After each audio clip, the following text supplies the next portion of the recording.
Hi, I'm Simon Rushton and this is Taxi Chronicles Podcast. On this podcast, we spontaneously interview unsuspecting passengers with their permission, allowing them to share their intimate life stories and concerns. As our slogan states, real riders, real stories.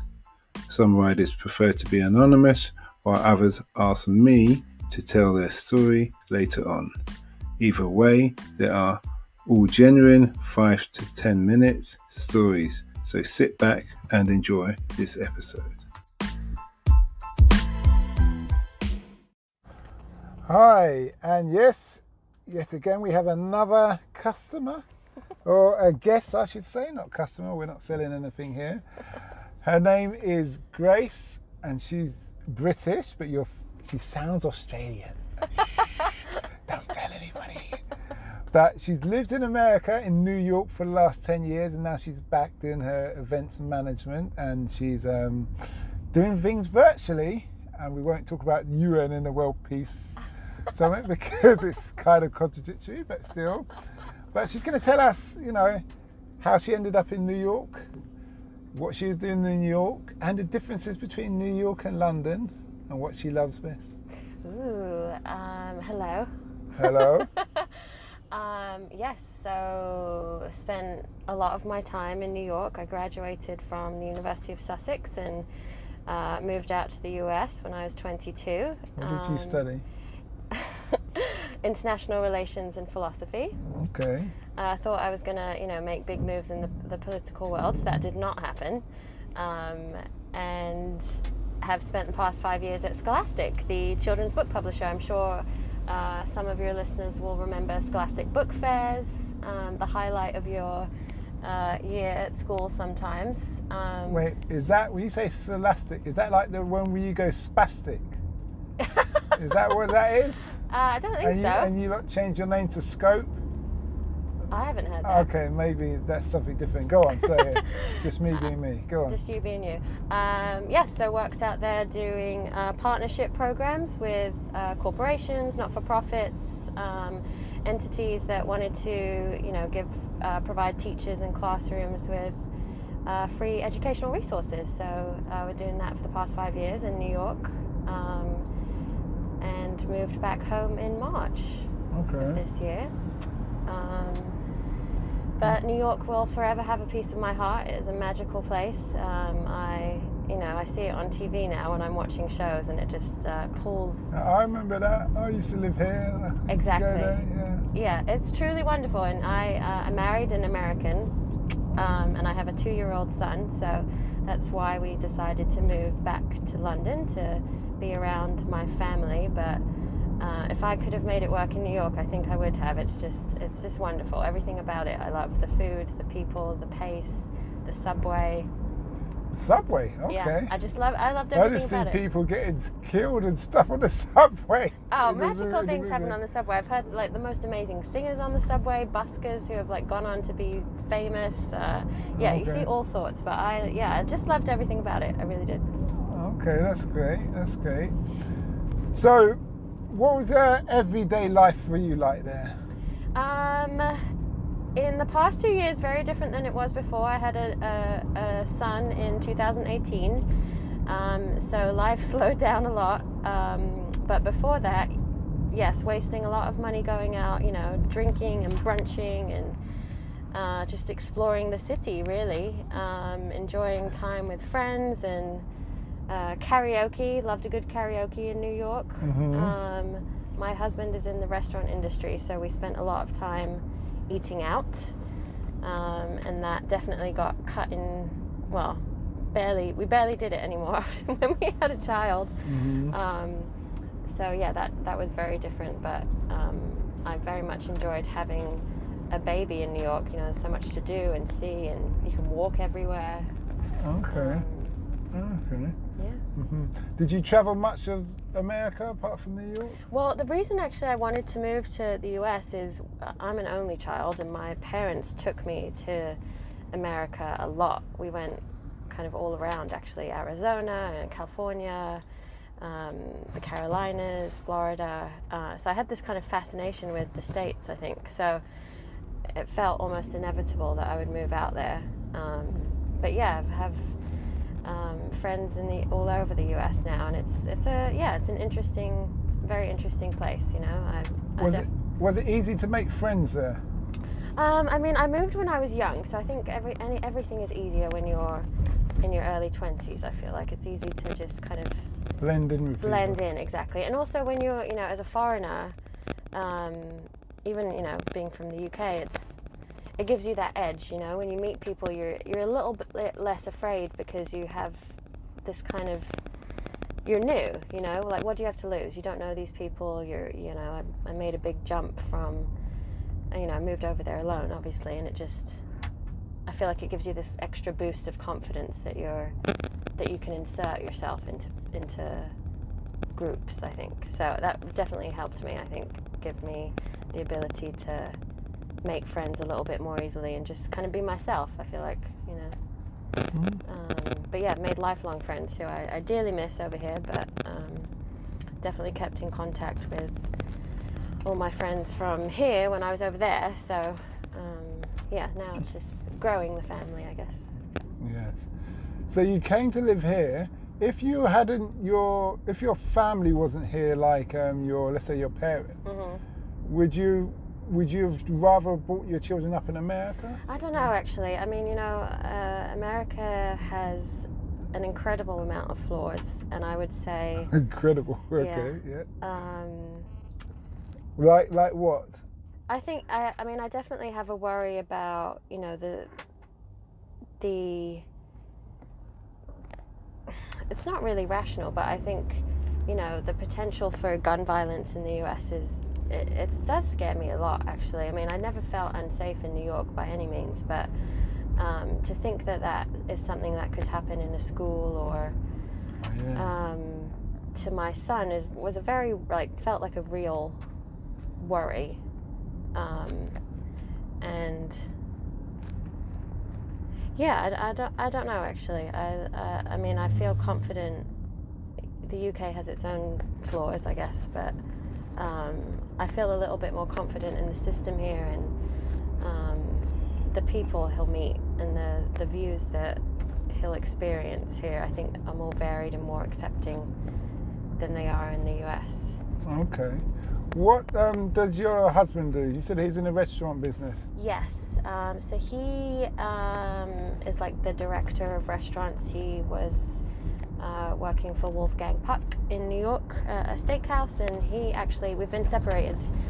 I don't mean we're separating, but because we're waiting for his visa, but obviously because of the pandemic, he has been stuck in New York since March. So yeah, we've been apart from each other since then. So New York, the Americans can't come here yet?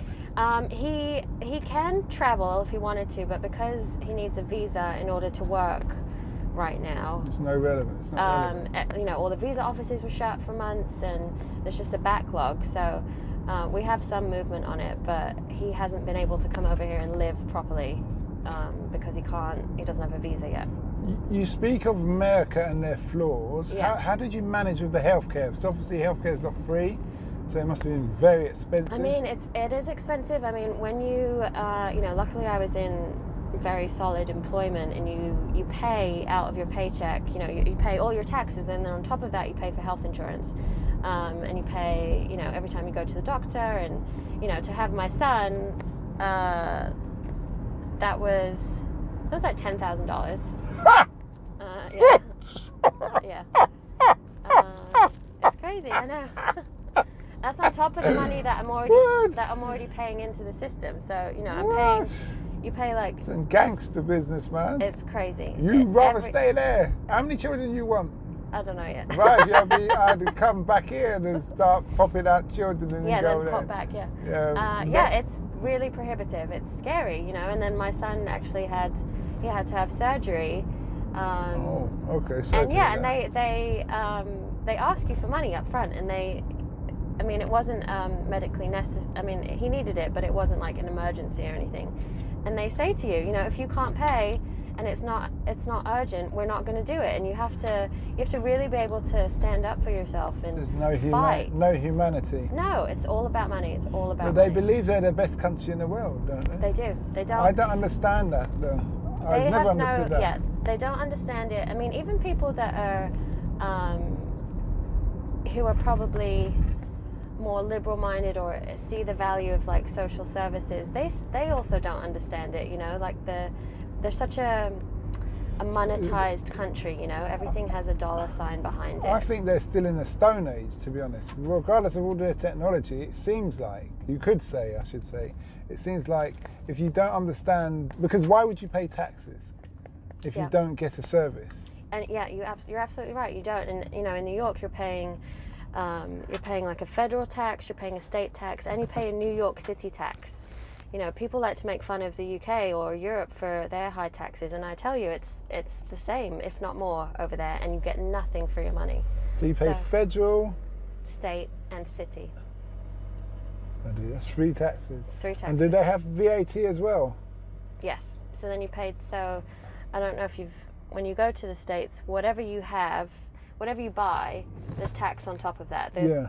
And it varies by state. I think in New York it's like 8%. And then, you know, of course, they have a very elaborate tipping system too. So if you go out to eat, you're paying 20% on top of that. Yeah, I didn't understand that either. Yeah. Okay. It's bizarre. So you love New York? I do. Okay. Just making sure we're still on the same page. I just love living there. I love the feel of it. It's a 24-hour city. It is. It really is. So, maybe because because they're obviously in youth times, but as you get older, you might think. Yes, you're right. That's exactly what happened. You know, you don't think it will happen to you, but you know, I have 2 wonderful parents, and I have a lot of family over here, and you know, it comes to a point where you're like, I can't even enjoy this great city because I have no support. I can't go out. You know, I'm paying for a nanny because there are no spots in the daycare centers because they're all full because New York is so busy. You know, so I'm paying someone's living wage, which she was worth every penny, but it's like just, you have no money for yourself, you have no time for yourself, and no one, you just don't have any backup in it. You're like, I'm not even going out. What's the point of being in New York? I could be anywhere. Food-wise, yes. how do you find their food? Because I know, obviously, they're big on genetically modified foods, and I remember when I was in the military, I saw their food was like a pulp in packages, but our food you could identify it. Oh, that's interesting. And then they've changed their food because it's a bit embarrassing. You've got 47 nations. But how did you find it? I think when you're shopping in the supermarkets, it's tough to find, unless you're going, there isn't the variety of like your Tesco's and your Sainsbury's and, you know, even your Lidl's. Like the variety at a supermarket is very small, and if you want healthy food, you have to pay a lot for it. You know, there's no like middle ground, and it's not very accessible. Is that partly because of the state you were in or the city you were in? Probably. But I mean, you know, I think a lot of, I'm generalizing here a lot, but you know, the middle states, you know, the kind of Midwest states are agricultural. Yeah, okay. Exactly. Fair enough. Oh, well, we're coming to an end now, so that was very insightful. I hope so. For those people, anybody who wants to get people, I want to live in America, and they can get a veteran's point of view. 10 years, yes, it's a long time, it's a long time. And stuff. My last question to you, which is a classic question: what impact do you want to have on this world? Oh wow.